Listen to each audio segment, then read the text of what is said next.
Zee 24 तास एक पाऊल पुढे। या सगळ्या संदर्भामध्ये काँग्रेसचे प्रदेशाध्यक्ष माणिकराव ठाकरेंची काय प्रतिक्रिया होती पाहूया।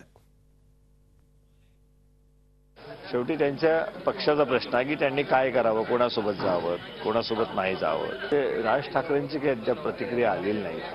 ते आम्हाला ऐकायचे खऱ्या अर्थानं काय त्यांची भूमिका या विषयाची असतात ते त्यामुळे कळेल। कारण कोणाचा आज एक गट म्हणून आहे, पक्ष म्हणून कुठला पक्ष आहे आणि पुढे पक्ष म्हणून पुढे राहायचं की गट म्हणून समावेश करायचा, काय करतील शेवटी त्यांची भूमिका त्यांनी ठरवायची आहे। उद्धवराज एकत्र येणार का, त्याचा राजकारणावरती काय परिणाम होणार, याबाबतीत राजकीय विश्लेषकांची काय नेमकी मत आहे पाहूयात। उद्धव ठाकरे जर एका पावलाने पुढे आले तर राज ठाकरे सुद्धा पुढे जाऊ शकतात। कारण दोघांचा सामाजिक पाठिंबा भिन्न असेल तर त्या दोघांनाही धोका पोहोचू शकत नाही।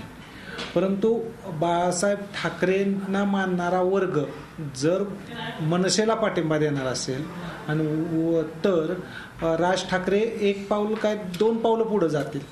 परंतु शिवसेनेतल्या बाळासाहेब ठाकरेंना मानणारा वर्ग मनसेकडे येणार असेल तर झी 24 तास एक पाऊल पुढे।